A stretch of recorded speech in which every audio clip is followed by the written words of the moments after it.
लगातार हम आपको अपडेट दे रहे हैं अतीक और अशरफ मर्डर केस से जुड़े जो भी प्रकरण सामने आ रहे हैं, जो अपडेट सामने आ रही है, लगातार एबीपी गंगा आप तक पहुंचा रहा है। और इस वक्त एक बड़ी खबर हम आपको देंगे, लेकिन उससे पहले आपको बताएं कि मोतीलाल नेहरू जो चिकित्सालय कॉल्विन जो हॉस्पिटल है, वहां पर स्कैनिंग की गई है अतीक और अशरफ के शवों की, और ये जानने के लिए की गई है कि बुलेट जो लगी है, जो धसी है अंदर शरीर के, वो कहां पर है। और अब स्वरूप रानी अस्पताल ले जाया गया है एक्सरे के बाद। फिर से ये ताजा अपडेट, एक्सरे के बाद से फिर से शव को स्वरूप रानी अस्पताल ले जाया गया है। वीरेश पांडे हमारे साथ हैं, वो और ज्यादा हमें अपडेट देंगे। वीरेश, क्या शव पहुंच गया वापस स्वरूप रानी अस्पताल, जहां पर फिर से पोस्टमार्टम किया जाएगा?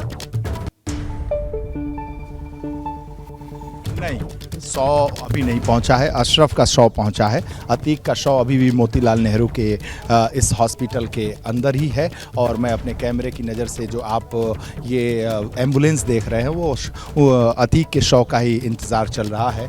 और जो अंदर से जानकारी मुझे प्राप्त हो रही है, जो अंदर से जानकारी है, उसमें जो बुलेट है वो सीने पर, 3 बुलेट सीने पर और एक खोपड़ी में बताई जा रही है कि वो अटकी हुई है।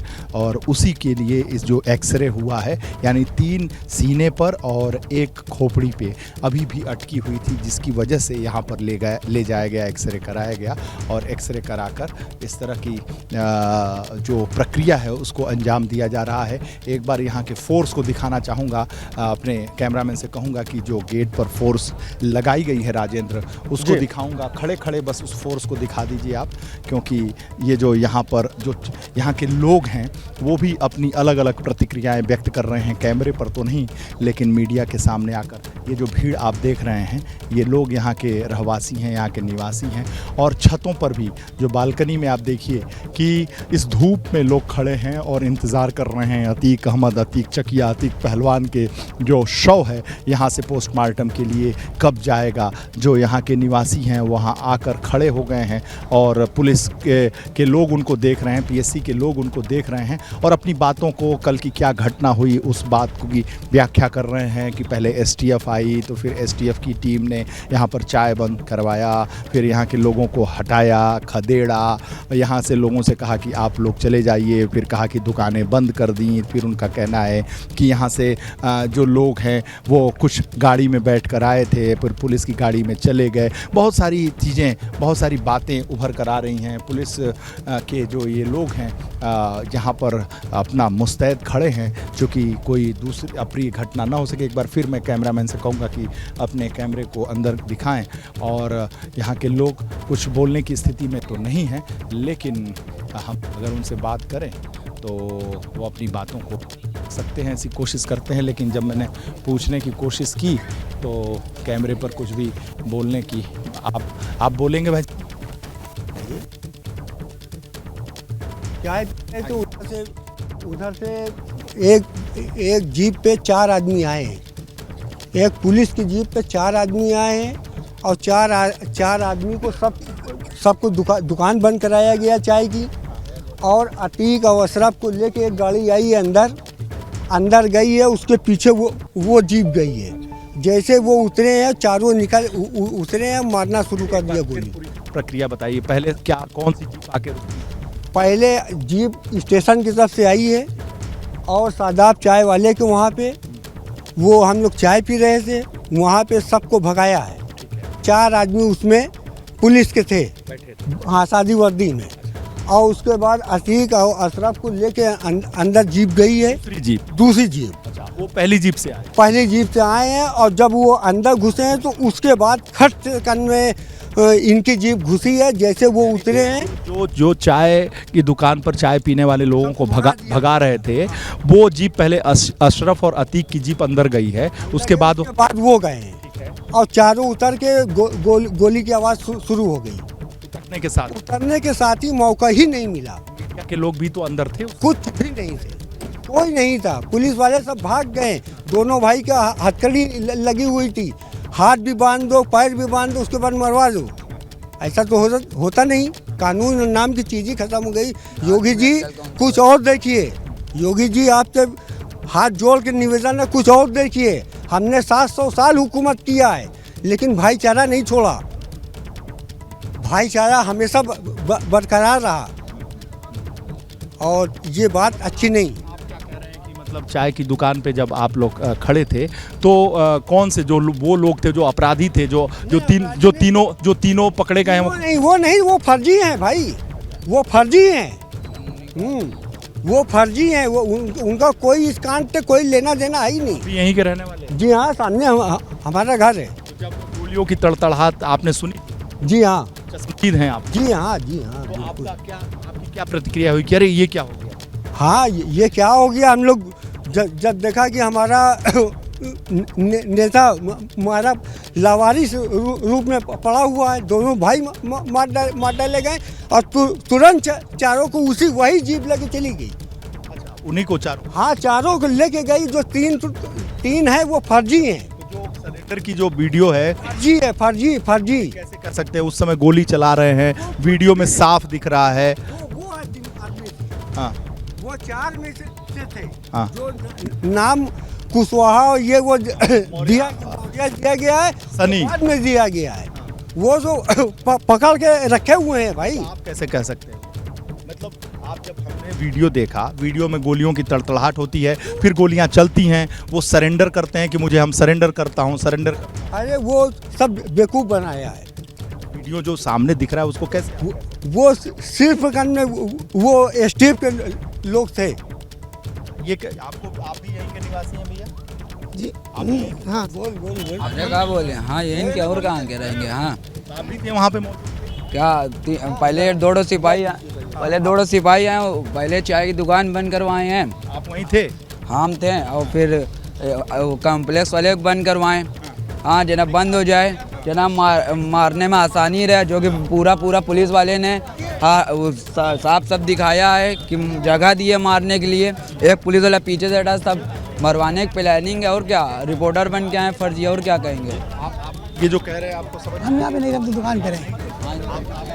अरे हम लोग क्या बोलेंगे, गलत हो रहा है और क्या, गलत हो रहा है और क्या बोलेंगे, और कुछ बोल ही नहीं सकते हैं, गलत हो रहा है। आप भी यहीं के रहने वाले हैं? जी, हम लोग सब यहीं के रहते हैं, नकाश कोने में मेरा घर है। जी, जो साथ में थे उनसे जाके पूछिए। जो उनके लड़के को मारा गया, फिर इनको सेटिंग करके मारा गया। मारना साहब कौन रात में मेडिकल होता है? रात में मेडिकल कौन सा करवा रहे हैं? हाँ, इतना बड़ा नेता है, उसको अब मरवाने की कोशिश करें ना, फर्जी मरवाए हैं, गलत कर रहे हैं योगी जी। और क्या, उसने जो मार दिया था वो तो अपना उन्हीं का आदमी था, इधर सिलेंडर कर दिया। पुलिस वाले नहीं मार सकते थे क्या उसको गोली? हाँ, जो बेकसूर लोग मारे गए थे सब गलत कर रहे हैं, ये योगी जी करवा रहे हैं सब। नहीं, वो जो बेकसूर जो मारे गए थे, जो पाल मारा गया था, उसका क्या? अरे अब वही बताइएगा, योगी जी बताएं सब कहा है सही, सब गई गलत। उमेश पाल की जो हत्या है उसको कैसे? क्या बोलेंगे अब हम लोग, क्या ये सब बोल दो रहेंगे, हम लोग सब यहीं रहते हैं। ये लोग ये बोल रहे हैं। जो हत्या हुई थी उसमें क्या? हम उस टाइम यहाँ पे नहीं थे, हम मुंबई में थे। अच्छा, मुंबई में थे। जी, और क्या कह रहे हैं आप क्या कर रहे हैं? पुलिस की गाड़ी से उतर के अरे फिर दोबारा ये ले लिया और भी ले लीजिए, ले लीजिए। नहीं आता करने का, आज क्या करें आए हैं? ये लीजिए इनसे। ये बताइए, पुलिस की गाड़ी, ये बताइए कहाँ से, किधर से उतारा था, कहाँ से लेके आए थे? स्टेशन की तरफ से लेके आए हैं और इधर गए। गाड़ी पुलिस की आई थी? दो, एक असराबाद को लेके आए हैं और दूसरा पहले वो आए थे। अच्छा, कहा जा रहा है कि ये तो पहले से अंदर थे, कहा जा रहा है। नहीं, कुछ नहीं, सब मनगढ़ंत कहानी है। अच्छा एक बात बताइए, क्या कह रहे हैं, साजिश है ये?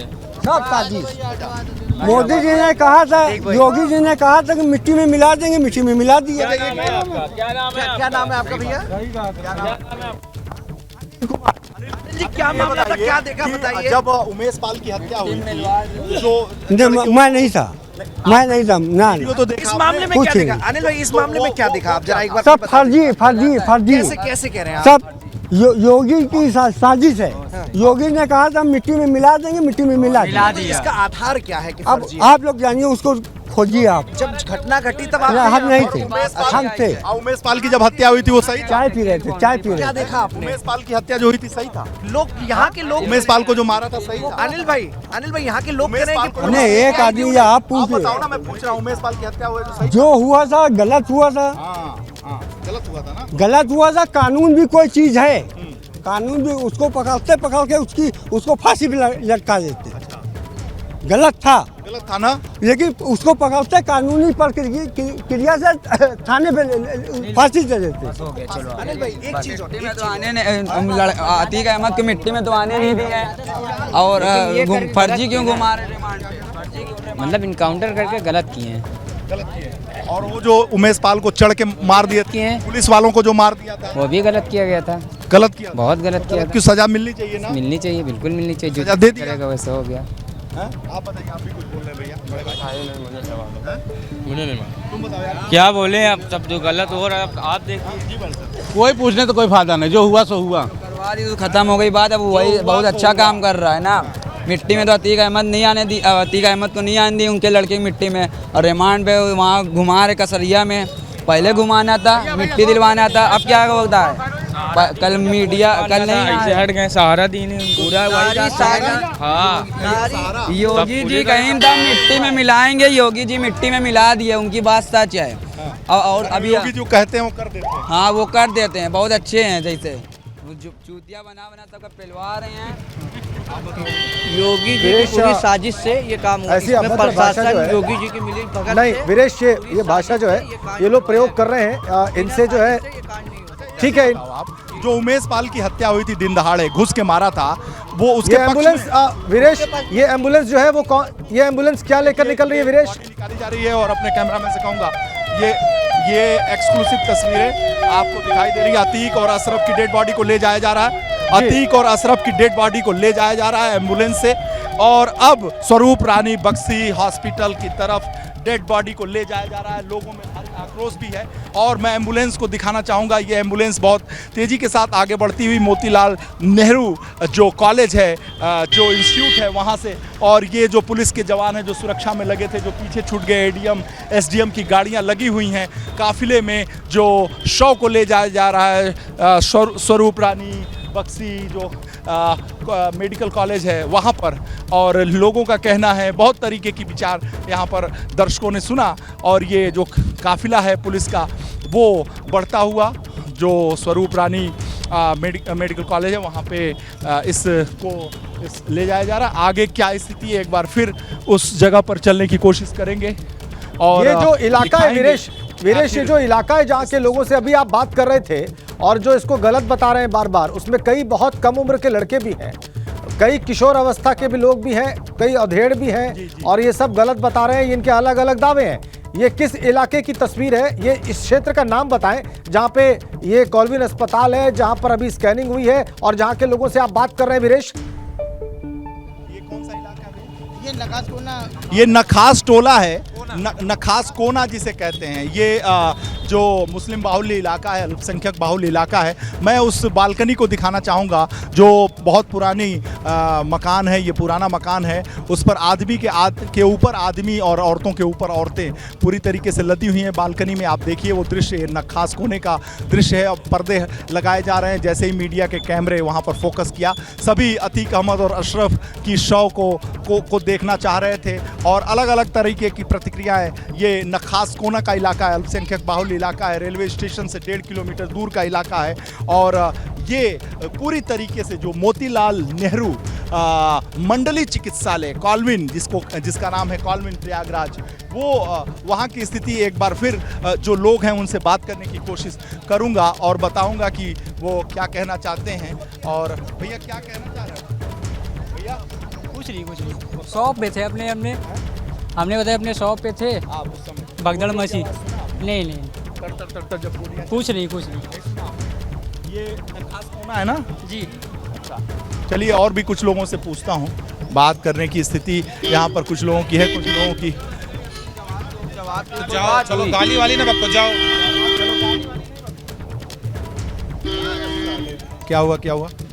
हाँ भैया नहीं कुछ हम लोग बताने के लायक नहीं है भाई। जी भैया बताने के लायक नहीं है भाई, हम लोग बताने के लायक ही नहीं। बड़ा दर्द है। अब दर्द है कि खुशी है? नहीं, मैंने आपने कहा कि हम बताने के लायक नहीं है ना, इतने पढ़े लिखे नहीं है ना हम लोग। हर चीज तो उसका उत्तर उल्टा है ना। क्या बताएं? नहीं सर, कोई बात नहीं। हम लोग कुछ बात नहीं कर सकते भाई। नहीं, डर है क्या? बहुत गरीब आदमी है भाई हम। डर है जिसके चलते आप पढ़े लिखे बड़े नफीस आदमी लगते हैं। नहीं सर, नहीं, ये बड़कपन है आपका। दिल में है आप बताइए। आप जो है दिखाएंगे जो आप बताएंगे। आपने हमको इज्जत दिया। नहीं, आप नफीस आदमी और अच्छे आदमी लगते नहीं, आपका बड़कपन है, मैं इस हैसियत का हूँ नहीं।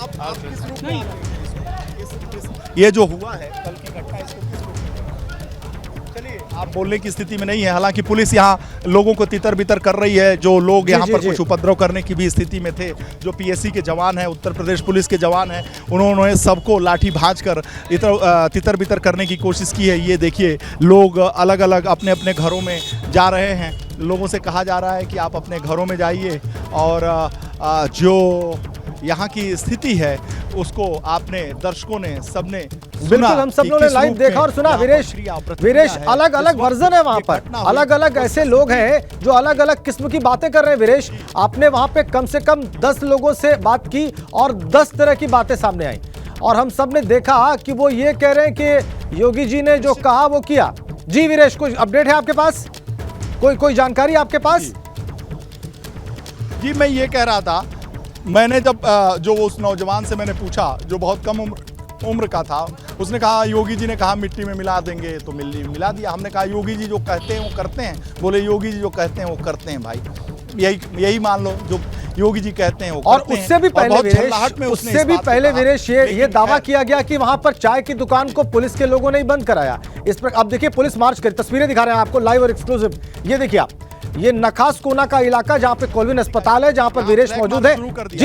जी वीरेश,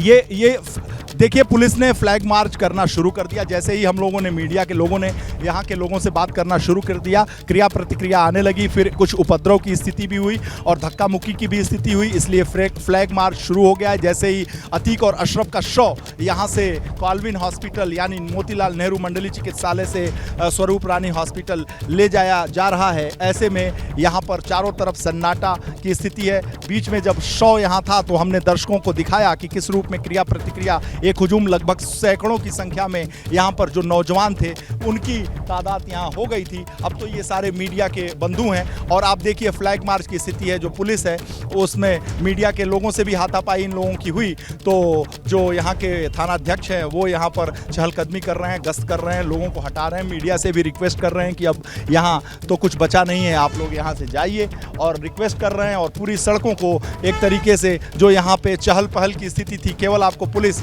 और आप कैमरे को घुमाइए और दिखाइए कि यहाँ खामोशी छा गई चारों तरफ। ये जो नखास कोना का इलाका है, जो बिल्कुल और पुलिस ने मार्च शुरू कर दिया है। फ्लैग मार्च जैसी ही स्थिति है और वहां पर लोगों को वापस घर जाने के लिए कह दिया गया है। बल्कि मीडिया से भी, जैसा कि आप कह रहे हैं, मीडिया से भी अनुरोध किया जा रहा है कि चूंकि अब अतीक और अशरफ के शवों को वहां से ले जाया गया है स्वरूप रानी अस्पताल की ओर, वहां की मोर्चरी की ओर पोस्टमार्टम के लिए, इसलिए मीडिया से भी अनुरोध किया जा रहा है। ठीक है वीरेश, तो पोस्टमार्टम के लिए दोबारा स्वरूप रानी मोर्चरी पहुंचा है। प्रयागराज में पुलिस का फ्लैग मार्च चल रहा है। इस बीच में ताज़ा अपडेट प्रयागराज से, और शांति व्यवस्था बनाए रखने के लिए पुलिस वहां पर फ्लैग मार्च कर रही है पूरे शहर में। बल्कि उत्तर प्रदेश के सभी शहरों में धारा 144 लागू है, लेकिन प्रयागराज में शांति व्यवस्था बनाए रखने के लिए विशेष फ्लैग मार्च कर रही है पुलिस, और उसकी तस्वीरें हमने आपको दिखाई। इधर स्वरूप रानी अस्पताल ले जाया गया है अशरफ और अतीक का शव आगे की पोस्टमार्टम की प्रक्रिया के लिए। स्कैनिंग पूरी हुई है कॉलविन अस्पताल में, उसमें यह देखा गया स्कैन करके कि कहां शरीर में गोलियां धंसी हुई हैं, और उसकी एक रिपोर्ट बनाकर वापस अब स्वरूप रानी अस्पताल में ले जाया गया है।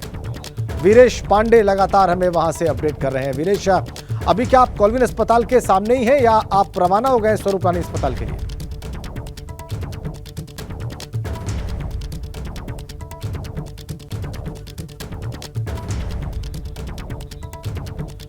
वीरेश से हम बात करेंगे, चूंकि लगातार वो प्रयागराज से हमें अपडेट कर रहे हैं। हमारे संवाददाता मोहम्मद मोइन भी तमाम जानकारी हमें दे रहे हैं। लेकिन शांति व्यवस्था बनाए रखने के लिए पुलिस ने फ्लैग मार्च किया है प्रयागराज में। धारा 144 लागू है, व्यवस्था बनी रहे, शांति बनी रहे, वहां पर कोई उपद्रव न हो, इसके लिए पुलिस लगातार प्रयास कर रही है। और अभी जब एबीपी गंगा और दूसरे मीडिया संस्थान नखासकोना इलाके में लोगों से बात कर रहे थे तो वहां कुछ लोगों के मन में गुस्सा भी था इस बात को लेकर, और वो अतीक को अपना नेता भी बता रहे थे और उनका ये कहना था कि यह गलत हुआ है, एनकाउंटर नहीं करना चाहिए था, कानून के मुताबिक सजा देनी थी अगर कुछ गलत किया था उन्होंने तो। लेकिन इस बीच में ऐसा कई बार लगा कि उनके मन में बहुत ज्यादा गुस्सा है और हाथापाई तक की नौबत आ गई। उसके बाद पुलिस ने फ्लैग मार्च करना शुरू किया, उन लोगों को वापस घरों में भेजा।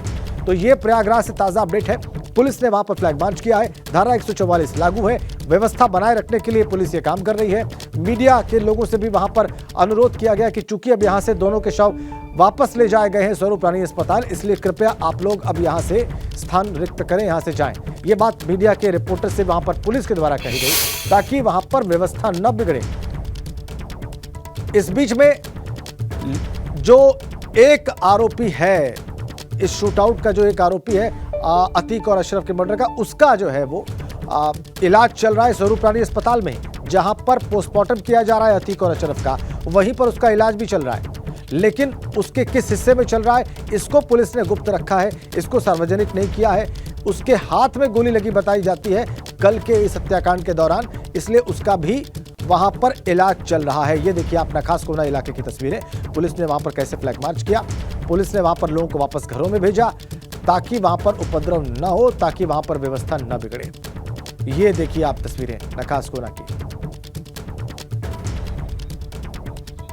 ताजा अपडेट यह है कि प्रयागराज में कॉल्विन अस्पताल में स्कैनिंग के बाद अतीक और अशरफ के शवों को वापस स्वरूप रानी अस्पताल ले जाया गया है और हमारे संवाददाता वीरेश पांडे वहां से हमारे साथ सीधा कनेक्ट है, वो हमें ताजा अपडेट देंगे कि फिलहाल इस वक्त वहां पर क्या चल रहा है। वीरेश। हाँ भाई क्या देखिए, जो शव है अतीक और अशरफ वो यहाँ से ले जा चुका। हमारे साथ रूबिका हैं, उनसे भी पूछता हूँ कि आखिर उस पूरी प्रक्रिया को जिस तरीके से वो देख रही थी, तो आपने जो देखा अशरफ और अतीक के शव को यहाँ से ले जाया जा चुका है, यहाँ जो आक्रोश देखा लोगों में उसको भी आपने सुना, वहाँ मौजूद थी। आपको पूरे जो यहाँ की खामोशी है, जो बात है, वो पूरा परिप्रेक्ष्य है, उसको किस रूप में व्याख्यायित करें? देखिए टेंशन तो है माहौल में, इसलिए क्योंकि पुलिस की मौजूदगी में जब पुलिस की रिमांड में ये दो कुख्यात अपराधी थे, तब कोई बिल्कुल नज़दीक से आकर कनपट्टी पर आपके बंदूक लगाकर आपके भेजे को उड़ा देता है। आप समझ रहे हैं? तो ये जो आदमी के जहन में 10 तरीके के सवाल आए हैं, उन सवालों के जवाब तो देने ही होंगे। और वो किसको दे रहे होंगे? वो तमाम हुक्मरान जिनके मातहत ये सिक्योरिटी और ये कानून व्यवस्था के तमाम इंतजाम आते हैं। और इसीलिए आप देखिए कल देर रात तक योगी आदित्यनाथ जो है वो बैठक करते रहे, बैठकों का दौर जारी रहा। आज 4 घंटे तक उन्होंने सारे ज़िलों के एसपी और डीएम्स के साथ वीडियो कॉन्फ्रेंसिंग की और उनसे बाकायदा ये राब्ता कायम किया कि देखिए जो हुआ है उस पर उच्च स्तरीय जांच चल रही है, लेकिन आगे कुछ भी नुक्ते भर नहीं होना चाहिए। तो यहाँ की अगर हम बात करें तो मैं जितने भी लोगों से, प्रयागराज में मेरा ये तीसरी मर्तबा आना हुआ है, मैं जितनों से भी कह रही हूँ वो ये कह रहे हैं कि संडे ऐसा सुनसान बीत जाए, ऐसा हो ही नहीं सकता। और इन इलाकों में रमज़ान चल रहे हैं, रोज़े हैं, ख़रीदारी, ईद आने वाली है, तो यहाँ ख़रीदारी होती है। संडे ये मेरे ख्याल से आखिरी संडे होगा। पहली बार आप भी रोज़े पे हैं? हाँ, और आप देखिए कि मतलब ईद अब आने को है तो तैयारियाँ करनी है, खरीदारी करनी है।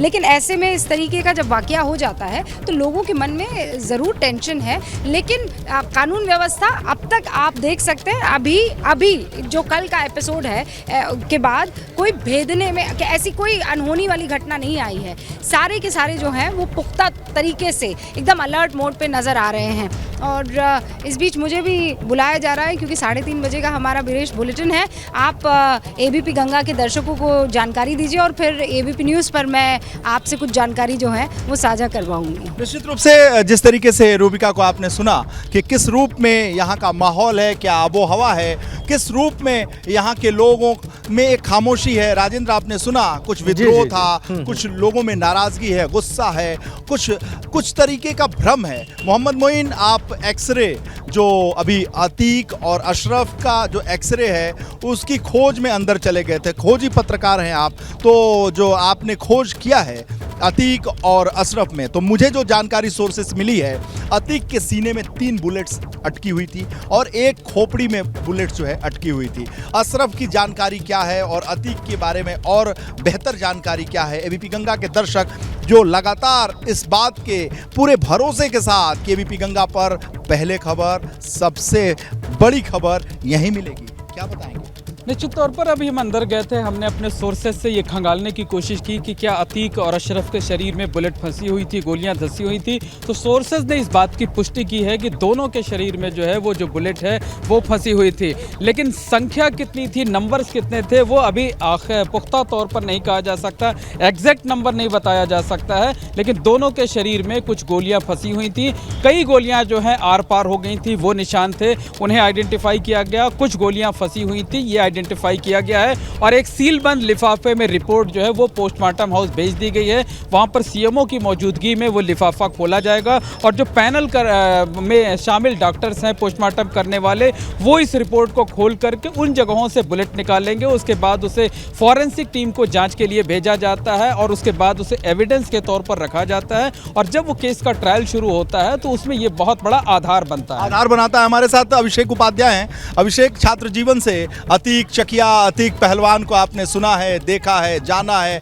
इस शहर को फील किया है, महसूस किया है, इस पर कविता लिखी है, आपने शायरी लिखी है, लेकिन जो खामोशी आप नखास के इस कोने में महसूस कर रहे हैं, एक विद्रोह है, एक तरीके से यहाँ पर कुछ न बोलने की जो बात है उसके पीछे का विद्रोह भी है। बिल्कुल, देखिए वीरेश, ये जो इलाका है, मैं इलाहाबाद विश्वविद्यालय से पढ़ा हुआ हूँ और ये जो खुसरो बाग से लेकर के आगे की ओर हम जब बढ़ते हैं, आप सोचिए कि इस इलाके को इतना खामोश देखा ही नहीं है हमने।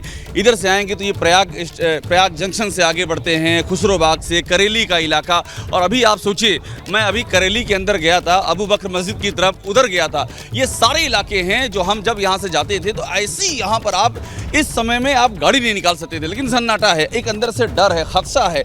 और उसके पीछे वजह समझिए, यहाँ क्या हो रहा है कि अब लोकल नेटवर्क पर निगाहें टिक गई हैं कि मददगार कौन थे। अभी आपसे बात करने से पहले मैं आया था, ये केन काटजू मार्ग जो है, यहाँ पर जो लॉज है, यहाँ पर 4 ऐसी लॉज मिली हमको वीरेश, जहां से पुलिस ने डीवीआर बरामद कर ली है, जहां पर तलाशा जा रहा है कि कौन आया था, रुका था, मददगार कौन है। तो अब ये पूरा जो इलाका है ये इस खदशे में है, इस आशंका में है कि किस पर सुई चुभ जाएगी आकर के, क्योंकि इतनी बड़ी वारदात को अंजाम दिया गया। आप जानते हैं वीरेश, यहाँ पर रेकी की गई है, चीज़ें पहले से एक चीज़ जो है कैलकुलेट तरीके से पूरा स्टेप लिया गया है, तो उसमें एक बड़ा नेटवर्क, स्लीपर सेल, बहुत सारी बातें हैं। तो ये पूरा इलाका जो है ये पहचान में नहीं आ रहा है। इसकी जो शक्ल हमने देखी थी, उस शक्ल का एकदम विपरीत खांचा इस समय दिखाई पड़ रहा है और दिखाई पड़ रहा हुआ है। जी राजेंद्र। जी बिल्कुल हम देख पा रहे हैं वीरेश, हमने मोइन की बात भी सुनी, हम अभी अभिषेक की बात भी सुन रहे हैं और ये महसूस भी कर रहे हैं सवेरे से, बल्कि कल रात से जो तस्वीरें हम दिखा रहे हैं और अभी जो आपने बात की स्थानीय लोगों से, उसमें उनके भीतर का जो गुस्सा है, उनके भीतर जो असंतोष है, जो तनाव है इस इलाके में, उसको बहुत साफ साफ हम सब ने महसूस किया और हमारे दर्शकों ने भी देखा है। लेकिन अब आगे प्रशासन और पुलिस वहां पर क्या कर सकते हैं? अब जबकि थोड़ी देर में पोस्टमार्टम पूरा हो जाएगा और अतीक और अशरफ के शवों को दफनाने की प्रक्रिया शुरू होगी, तो वो बहुत चैलेंजिंग टाइम होगा वीरेश वहां पर प्रशासन के लिए।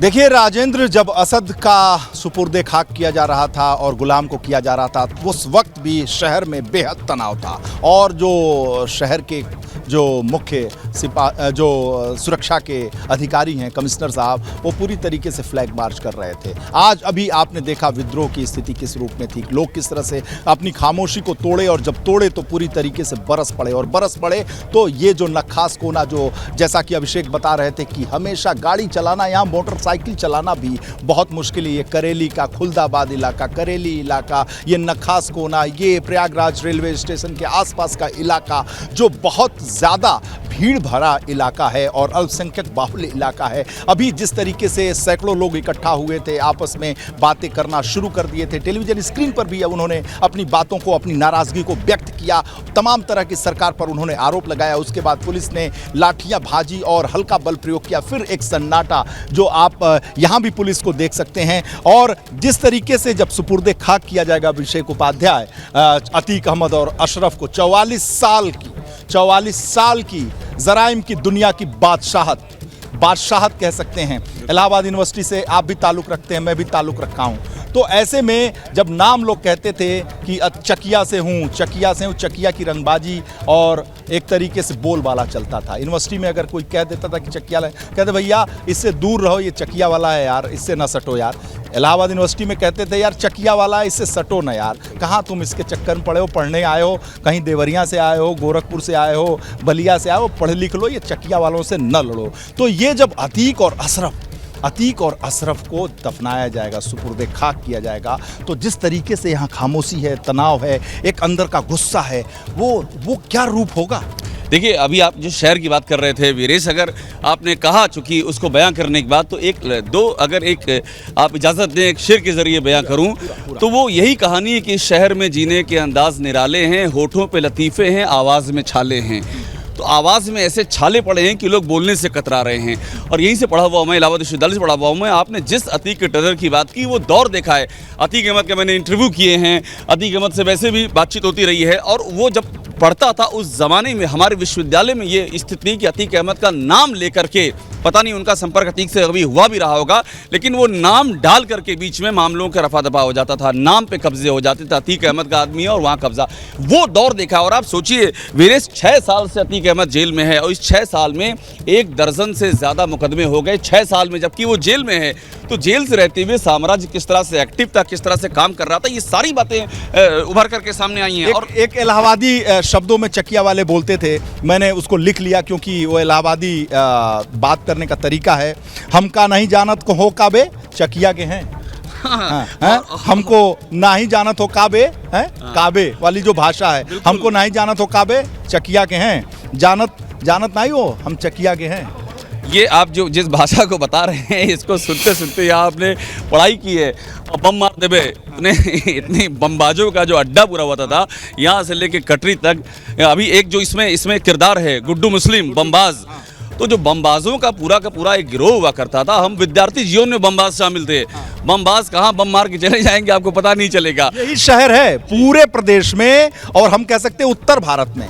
मैं दक्षिण भारत का तो दावा नहीं कर सकता, उत्तर भारत में एकमात्र ऐसा शहर है जो बमबाज कल्चर से अभी भी अछूता नहीं है। और बमबाजी तो यहाँ के रग रग में है, बदमाशी में है। छोटी से छोटी बात पे हाथ में चलते हुए बम बनाना और बम को पटक देना और उठा के फिर भाग लेना। और इस जो उमेश पाल हत्याकांड है, उसमें बम तो ऐसे चलाया जा रहा था जैसे रंग जब हम खेलते हैं होली में, तो गुब्बारे में जब रंग भरते हैं तो उठा के फेंकते हैं, उस तरीके का वो कल्चर था। और एक बात मैं और बताऊं वीरेश, इन सब के अलावा बम ब्रांडिंग का हिस्सा हो गया था। ये तो बम मार रहे हैं, बातों से बम मार देते थे। बम गिरा भी नहीं है, लेकिन बम की धमकी देने से ही उनका काम चल गया। मतलब वो टेरर था। टेरर जब ब्रांड में तब्दील हो जाता है तो यही होता है। तो जरूरी नहीं होता कि एक्चुअल उसकी शक्ल दिखाई पड़े, उसका ब्रांड ही चल जाता है। तो वो ब्रांड ने देखा। आप सोचिए, अभी मैं नाम ब्रांड था लेकिन बमबाज ब्रांड था। अभी मैं बात करके आया हूँ, ये जो हॉस्पिटल है, इसकी जो SIS हैं, सुपरिटेंडेंट इन चीफ हैं डॉक्टर नाहिदा, उनसे मैं बात करके आया हूँ। और उन्होंने बताया, आप सोचिए, उन्होंने ऑन रिकॉर्ड कहा है कि उन तक को ये नहीं बताया गया था कि यहाँ अतीक और अशरफ को लाया जाना था। आप सोचिए, अतीक और अशरफ को लेकर किस तरह के खदशे और अंदेशा हैं। शाहगंज थाने से 10 मिनट पहले फ़ोन आता है, एक दिन पहले, कि अतीक अशरफ को लाया जाना है। कल तो फ़ोन ही नहीं आता है, उनको पता ही नहीं रहता है। मतलब इतने सारे अंदेशे थे कि अतीक अशरफ को आप लेकर के आएंगे तो कहाँ से क्या हो जाए, वो सूचना कहाँ चली जाए। ये जो इलाका है नखास कोने का, यहाँ अतीक को, चाहे उसकी छवि जो भी हो, अतीक को लोग यहाँ प्यार करने वाले थे। जिस तरीके से यहाँ गुस्सा का इजहार कर रहे हैं लोग, अपनी बातों कह रहे हैं, 18-19 साल के लड़के जिस तरीके से बातें कर रहे हैं, उससे गुस्सा साफ। बोले हमारे नेता को, अतीक पहलवान को, अतीक चकिया को, इस तरह की बातें यहाँ हो रही हैं। और ये इस इलाके का, करेली का इलाका हो, खुलदाबाद का इलाका हो, चकिया का इलाका हो, प्रयागराज रेलवे स्टेशन के आसपास का इलाका हो, और जहाँ हम खड़े हैं, जहाँ मौजूद हैं, वहाँ का तो वो बेताज बादशाह था। अतीक अगर पेशी पे आता था और ऐसे घूर के देख लिया तो सारे जो गवाह थे बदल जाते थे, भाग जाते थे और कोना इधर उधर झांकने लगते थे। वो खौफ हमने भी देखा है। और ऐसे अतीक का नाम, अतीक से बड़ा कोई नाम इस इलाके में था नहीं। और हम कह सकते हैं कि न केवल अतीक और मुख्तार ये प्रतीक हैं माफिया। दाऊद इब्राहिम की हम बात नहीं करते, लेकिन हम अगर राष्ट्रीय स्तर के इन माफियाओं की बात करें तो इनका कोई सानी नहीं। बिल्कुल। और देखिए, अतीक अहमद कितनी बार विधायक बना और फूलपुर से चुनाव जीता लोकसभा का। फूलपुर आपको याद होगा वीरेश, जहाँ से पंडित जवाहरलाल नेहरू जहाँ से सांसद हुआ करते थे, जहाँ से राम मनोहर लोहिया ने चुनाव लड़ा, वो जीत नहीं पाए, लेकिन वो लड़ाई जो थी नेहरू जी और लोहिया जी की वो इतिहास में दर्ज है, उस जगह से अतीक अहमद सांसद होता है। तो ऐसा नहीं हो सकता है कि कोई माफिया हो या जो भी, लेकिन उसका एक मास बेस ना हो, ये हो नहीं सकता है।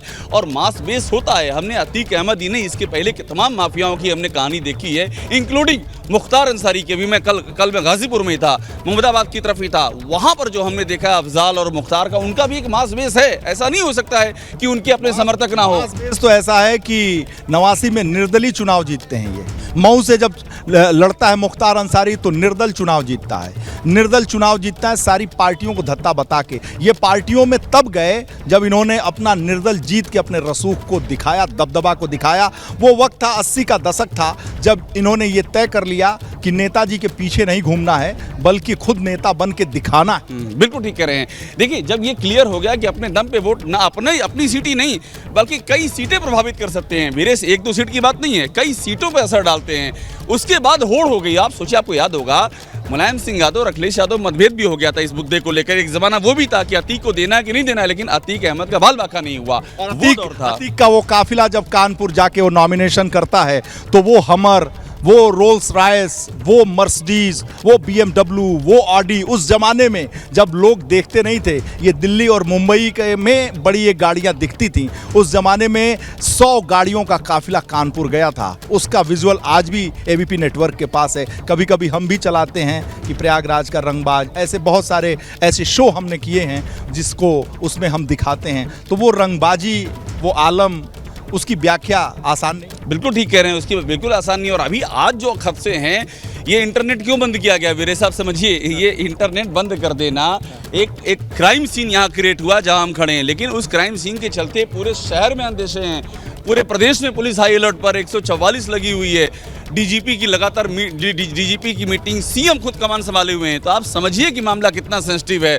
और अतीक अहमद का जो नेटवर्क है तो पाकिस्तान तक उसकी तलाश चल रही है, तो उसके इम्प्लीकेशन कितने गहरे हैं, ये सारी बातें अपनी जगह मायने रखती हैं। इलाहाबाद यूनिवर्सिटी पे फिल्म बनी थी दिग्मांशु धुलिया का, हासिल हॉस्टल में, एंजा हॉस्टल में शूट हुई थी, मेरे सामने हुई थी वो शूट, मैं वहाँ पर था।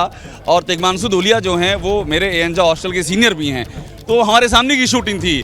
और वीरेश, वो उस पृष्ठभूमि को कहीं ना कहीं सामने लाती है। हालांकि वो उसका दायरा विश्वविद्यालय था, लेकिन विश्वविद्यालय का दायरा हो, मेडिकल कॉलेज का दायरा हो, एयरपोर्ट का दायरा हो, रेलवे स्टेशन का दायरा हो, अतीक अहमद का हर दायरा वहाँ घुसा हुआ था। हर उसके शिष्य उसके नाम पर वहाँ घुसे हुए थे, वहाँ रोजी रोटी चलती थी। कोई ऐसा दायरा, छात्र नेता अतीक के नाम पर चुनाव लड़ते थे। हासिल जो फिल्म बनी है वो सच पे बनी है, सच्ची कहानी पे बनी है, बहुत शानदार मूवी है। और कैसे बनी है उसमें उस अपराध जगत को भी दिखाया है। अपराध में पीछे से बैकअप किसका था? अतीक अहमद।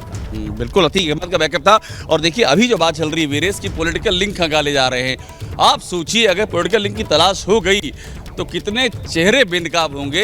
हम आप कम से कम यहाँ पर 1 महीना रुक जाएंगे मेरे ख्याल से, अगर वो टर्न आउट होने शुरू हो गए। इसके पीछे के किरदार कौन हैं? वो गाना सुना ना, एक चेहरे के पीछे कई चेहरे लगा लेते हैं लोग, इतने चेहरे हैं। और देखिए, हम एक बात और कहनी पड़ेगी, हम बात करते हैं सपा बसपा की, अपना दल की बात करनी चाहिए। अतीक अहमद का जो लिंक है इसकी व्यापकता देखिए। विदेश 3 चेहरे जो सामने आए हैं कल रात को, जिन्होंने गोलियां चलाई हैं, उनको कोर्ट में पेश करने की खबर आ रही है। उनको कोर्ट में आज ही अभी प्रस्तुत करने की खबर आ रही है। इस बाबत कोई जानकारी आपके पास वीरेश? देखिए, खबर तो आ रही है, आपने चूंकि इस बात को पूछा है, अभी ये खबर आ रही है कि जो तीनों हैं, अरुण मौर्य, सनी और जो बांदा के तिवारी जी हैं, उनको पेश किया जाएगा और कोर्ट में पेश किया जाएगा। उनसे पूछताछ लगभग खत्म हो चुकी है, जो खबर है। और बड़ी खबर है कि उनसे पूछताछ लगातार रात से चल रही थी, वो पूछताछ पूरी तरीके से खत्म हो गई है। मोहम्मद मोइन एक खबर आ रही है कोर्ट के हवाले से कि जो तीनों हैं उनको आज कोर्ट में पेश किया जाएगा, रखा आज नहीं बल्कि अब से कुछ देर के बाद कोर्ट में पेश किए जाने की तैयारी है। इनमें से जो 2 शूटर है वो पुलिस कमिश्नर का जो कैंप ऑफिस है वहां पर पूछताछ की जा रही है, जबकि एक अन्य शूटर जिसका नाम लवलेश तिवारी है, जो बांदा का रहने वाला है, जिसको गोली लगी हुई है, प्रयागराज के स्वरूप रानी नेहरू हॉस्पिटल में एडमिट है। अगर वो ले जाए जाने की स्थिति में होगा तो उसको हॉस्पिटल से ले जाया जाएगा, नहीं 2 लोगों को कोर्ट में फिजिकली पेश किया जाएगा। उसके बाद मजिस्ट्रेट से कहा जाएगा कि वो किसी से भेजकर हॉस्पिटल में वेरीफाई करा लें और वहीं से उसका जेसी यानी जुडिशियल कस्टडी रिमांड जो है वो बनवा दें। तो बहुत मुमकिन है कि आज पुलिस जो है इन तीनों आरोपियों का जुडिशियल कस्टडी रिमांड बनवाएगी। 14 दिनों के लिए ये लोग जुडिशियल कस्टडी में जेल भेज दिए जाएंगे। हालांकि पुलिस आज इनकी अपनी कस्टडी में मांगेगी या नहीं, इस पर सस्पेंस है। ज़्यादा संभावना इस बात की है कि पुलिस आज कस्टडी रिमांड नहीं मांगेगी, 2-4 दिन के बाद मांग सकती है, क्योंकि पुलिस तब ये कहेगी कि हमारे पास ये आधार हैं, हमें इन बिंदुओं पर पूछताछ करनी है, हमें ये जानकारी मिलनी है। तो इस बात की संभावना कम है कि पुलिस आज अपनी कस्टडी में मांगेगी, लेकिन आज इन्हें अब से कुछ देर के बाद जुडिशियल रिमांड के लिए कोर्ट में पेश किया जाएगा। आज संडे का दिन है, छुट्टी का दिन है, लिहाजा जो कोर्ट में पेश किया जाएगा। देखिए, आमतौर पर हत्या का मामला है तो ट्रेडिशनली इसको सीजीएम कोर्ट में पेश किया जाना चाहिए, लेकिन आज छुट्टी का दिन है, कोर्ट बंद रहती है। लेकिन छुट्टी के दिन एक रिमांड मजिस्ट्रेट बैठते हैं और रिमांड मजिस्ट्रेट जो है वो रिमांड स्वीकृत करते हैं और उसके बाद इन्हें जुडिशियल कस्टडी में जेल भेज दिया जाएगा। लेकिन हो सकता है, मुमकिन है, ये संभावना है कि पुलिस पूछताछ के लिए इन्हें अपनी कस्टडी में मांग सकती है,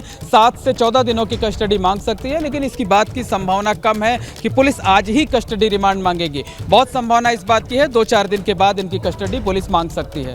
ठीक है वीरेश, एक बात तो तय है, आपने राजन सुना, विस्तार से बता रहे थे मोहम्मद मोइन। बिल्कुल बिल्कुल, बहुत सारी बातें उन्होंने बताई। एक तो ये कि कुछ समय ले सकती है पुलिस रिमांड मांगने में, इसकी संभावना ज्यादा है। लेकिन उधर स्वरूप रानी अस्पताल से क्या जानकारी मिल रही है आपको वीरेश, आपको और मोइन को? वहां पर कब तक सारी प्रक्रिया समाप्त हो जाएगी और फिर उसके बाद कब अतीक के परिवार के लोगों को अतीक और अशरफ के शव हैंडओवर कर दिए जाएंगे? देखिए मोहम्मद मोइन, एक सवाल है कि स्वरूप रानी हॉस्पिटल में पोस्टमार्टम की प्रक्रिया चल रही है, अशरफ और अतीक के शव वहां जा चुके हैं। लगभग जो खबर आ रही है कि 2 से 3 घंटे के बाद ये प्रक्रिया पूरी हो जाएगी और सुपुर्दे खाक किया जाएगा। और विस्तार से क्या जानकारी आ रही है? जी बिल्कुल, देखिए अतीक और अशरफ दोनों के शवों का पोस्टमार्टम किया जा रहा है। स्वरूप रानी नेहरू हॉस्पिटल में जो नया मॉर्चरी हाउस है वहां पर पोस्टमार्टम की प्रक्रिया चल रही है। डॉक्टर्स का पैनल है, पुलिस के अधिकारी वहां पर मौजूद हैं, तमाम दूसरे लोग मौजूद हैं। लेकिन अभी भी जो पोस्टमार्टम की पूरी प्रक्रिया है उसे संपन्न होने में 1.5 से 2 घंटे का वक्त अभी और लग सकता है। पहले हमने देखा कि पोस्टमार्टम किया गया, फिर एक्सरे के लिए दोनों के शव यहाँ लाए गए और तकरीबन 1.25 घंटे से 1.5 घंटे तक शव यहाँ पर रहे। उसके बाद एक एक करके दोनों शवों को भेजा गया। पहले अतीक के डेड बॉडी मॉर्चरी भेजी गई, उसके बाद अशरफ की डेड बॉडी को भेजी गई। पोस्टमार्टम चल रहा है, लेकिन प्रक्रिया खत्म होने में अभी भी कम से कम 1.5 से 2 घंटे का वक्त लगेगा। उसके बाद जो परिजन वहां पहुंचेंगे वो अपनी आइडेंटिटी देंगे और जब जो स्वास्थ्य विभाग है जब वो संतुष्ट हो जाएगा कि हाँ ये परिवार के सदस्य हैं, तब फिर वो जो है उनको डेड बॉडी हैंडओवर करेंगे। हैंडओवर करने के बाद प्रशासन ये चाहेगा कि जो डेड बॉडीज़ हैं वो अतीक अहमद के पुश्तैनी घर ना जाने पाए, क्योंकि वहाँ पर लोगों की भीड़ इकट्ठा हो सकती है, लोग जज्बाती हो सकते हैं, लोग विरोध कर सकते हैं, लोग हंगामा कर सकते हैं, इस तरह जैसे हमने कल देखा था। इंटरनेट सेवा बंद है, इसीलिए इंटरनेट सेवा बंद है। अभी आपने आक्रोश देखा, तमाम तरह की बातें सुनी। असद और गुलाम के जब सुपुर्दे खाक किया जा रहा था, दफन किया जा रहा था, उस वक्त की स्थिति का भी आपको आकलन है। और यही वजह है कि यहाँ के कानून व्यवस्था के मद्देनज़र न केवल पूरे प्रदेश में बल्कि प्रयागराज में तो खासकर धारा 144 का पूरी तरीके से पालन कराया जा रहा है। मीडिया के लोग अगर 4 लोग खड़े हो जा रहे हैं तो उनको भी हटाने का काम किया जा रहा है और बहुत सारी बातें स्पष्ट हैं। देखिए, निश्चित तौर पर कहा जा सकता है, कल हमने देखा कि जब असद के का शव दफनाया जाना था, असद का अंतिम संस्कार होना था, तो कसारी मसारी स्थित जो कब्रिस्तान था उसके चारों तरफ के तकरीबन 1 किलोमीटर का जो एरिया था उसे कॉर्डन ऑफ कर दिया गया था, पुलिस की घेरेबंदी कर दी गई थी। किसी को पैदल जाने की भी इजाज़त नहीं दी जा रही थी, सिर्फ पुलिस की गाड़ियाँ जा रही थी। और कब्रिस्तान का जो गेट है, कब्रिस्तान के गेट तक मीडिया के लोग जा रहे थे, कब्रिस्तान के अंदर मीडिया के लोगों की भी एंट्री नहीं थी। तो कल असद का शव लाया जा रहा था, तब किस तरीके के सुरक्षा इंतजाम किए गए थे और जो कब्रिस्तान के अंदर और बाहर का जो एंट्री पॉइंट्स हैं वहाँ के जो सुरक्षा व्यवस्था थी वो रैपिड एक्शन फोर्स यानी सेंट्रल फोर्स के हवाले थी। पुलिस और पीएससी के लोग सपोर्ट में खड़े थे। तो आज वो सुरक्षा और कड़ी की जाएगी, आज सुरक्षा इंतजाम और बढ़ाए जाएंगे और कोशिश प्रशासन की ये होगी कि जैसे ही डेड बॉडी पोस्टमार्टम हाउस से निकलती है दोनों डेड बॉडीज को जो है वो सीधे कब्रिस्तान ले जाया जाए, वहीं पर गुस्ल की रस्म होती है वो अदा की जाए, कफन पहनाने की जो रस्म होती है वो अदा की जाए, उसके बाद वहीं पर जनाजे की नमाज पढ़ाई जाएगी यानी आखिरी तौर पर विदाई दी जाएगी। उसके बाद जो जनाजा है चूंकि वो उसको आप गहवारे में रख करके कांधा नहीं दे पाएंगे, जब शव वाहन सीधे कब्रिस्तान जाएगा तो वहाँ पर एक 100 मीटर के दायरे में प्रतीकात्मक तौर पर उसे कांधा देने की जो रस्म है वो अदा की जाएगी। कब्र वहाँ लगभग बनकर तैयार हो चुकी है और अतीक और एबीपी गंगा पे दिखाया। जी बिल्कुल, एबीपी गंगा ने सुबह ही ये दिखाया था कि किस तरह से कब्र तैयार की जा रही है। 5 से 6 मजदूर लगातार काम कर रहे थे और उनका कहना था कि कब्र तैयार होने में शाम 4 बजे वीरेश, आपने जो खबर दी है वो मैं फिर से दर्शकों को बता दूं। अभी मोइन और आपने जो खबर दी है वीरेश, वो फिर से मैं दर्शकों को बता दूं कि पोस्टमार्टम में अभी भी 1.5 से 2 घंटे का वक्त लगेगा और उसके बाद प्रशासन का ये प्रयास होगा कि सीधे कब्रिस्तान ले जाया जाए शव, ताकि वहां पर सुपुर्दे खाक किया जा सके और वहां पर पुश्तैनी घर न ले जाया जाए। जैसा कि मोइन बता रहे हैं, इससे टेंशन बढ़ने की गुंजाइश हो सकती है, वहां पर लोग इकट्ठे हो सकते हैं, हंगामा हो सकता है, तो इसको अवॉइड करना चाहेगा प्रशासन। और अभी जो पोस्टमार्टम चल रहा है स्वरूप रानी नेहरू अस्पताल में, उसमें 1.5 से 2 घंटे का वक्त लग सकता है। यानी वीरेश ये समझा जाए कि आज रात तक या आज देर शाम तक अतीक और अशरफ को कसारी मसारी के कब्रिस्तान में सुपुर्दे खाक कर दिया जाएगा। वीरेश, देखिए, जो प्रशासनिक सोर्सेज से खबर आ रही है कि पोस्टमार्टम के बाद शव को सुपुर्दे खाक कर दिया जाएगा, ज़्यादा देर तक इसे नहीं रोका जाएगा, कानून व्यवस्था की समस्या खड़ी हो सकती है, इंटरनेट की सेवा बंद कर दी जा चुकी है, फ्लैग मार्च लगातार चल रहा है, पूरे प्रदेश में धारा 144 लगाया गया है और खासकर प्रयागराज मंडल में जो सीमाएं हैं हर ज़िले की, चाहे वो कौशाम्बी हो, चाहे प्रयागराज हो, चाहे प्रतापगढ़ हो, इन सारे जो ज़िले की सीमाएँ हैं, चाहे बांदा हो, उन पर निगरानी बढ़ा दी गई है और सुपुर्दे खाक के दरमियान और ज़्यादा अलर्टनेस बढ़ाई जाएगी। पूरे शहर की जो सक्रियता है पुलिस की वो ज़्यादा बढ़ाई जाएगी। जो पुलिस कमिश्नर हैं रमेश शर्मा, उनसे जब एबीपी गंगा की बात हुई तो उसमें साफ और स्पष्ट शब्दों में उन्होंने कहा कि कानून व्यवस्था के मद्देनज़र जो हाईकमान से यानी मुख्यमंत्री योगी आदित्यनाथ से निर्देश प्राप्त हुए हैं प्रयागराज के पुलिस कमिश्नर रमेश शर्मा को, उसके मद्देनज़र अलर्टनेस, हाई अलर्टनेस पे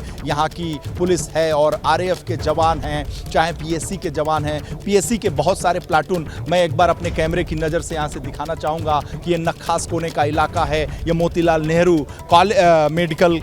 मेडिकल हॉस्पिटल है और यहाँ पर जिस तरीके से पीएससी के जवान आपको दिखाई दे रहे हैं उसी तरीके से पूरे शहर को छावनी में तब्दील कर दिया गया है। जब सुपुर्दे खाक की स्थिति होगी उस वक्त और अलर्टनेस बढ़ा दी जाएगी, क्योंकि जब असद और गुलाम को दफनाया गया था उस वक्त भी हाई टेंशन का माहौल था। सुबह चकिया इलाके में पुलिस के ऊपर पथराव की स्थिति हुई थी, पथराव हुआ था, 2-3 पुलिस वाले घायल भी हुए थे और लोग घरों के ऊपर से पथराव कर रहे थे और अतीक अहमद के बारे में तमाम तरह की बातें वहाँ हो रही थी। अभी आधे घंटे पहले, 45 मिनट पहले जब मैंने दर्शकों से, और राजेंद्र आप खुद एंकरिंग कर रहे थे उस वक्त जब हमने यहाँ के हालात को दिखाया, लोगों से बात करने की स्थिति हमारी हुई, उस वक्त उनके गुस्से, उनकी नाराजगी का इजहार उन्होंने किया और बाद में जब स्थिति बिगड़ने लगी पुलिस ने लाठीचार्ज करके, हल्का बल प्रयोग करके यहाँ के लोगों को तितर बितर करने की कोशिश की। लोगों से आग्रह किया, निवेदन भी किया कि आप लोग घरों में चले जाएं, अभी स्थिति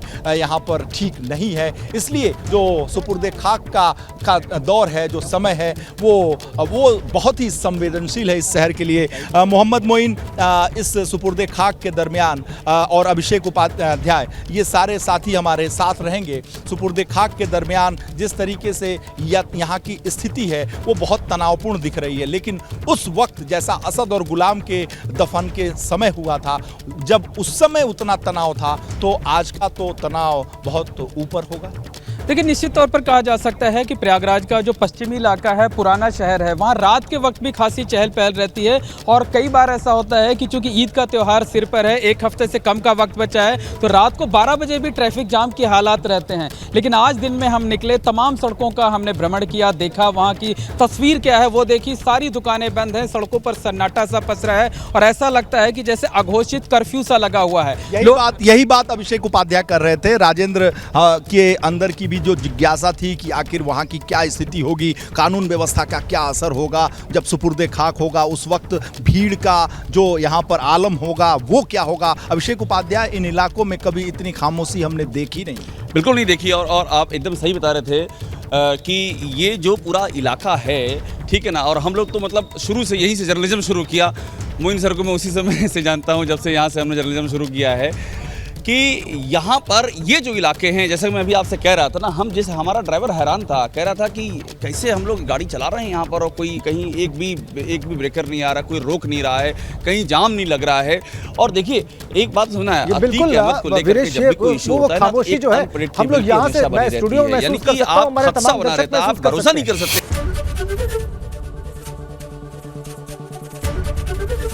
एबीपी गंगा, खबर आपकी, जुबान आपकी।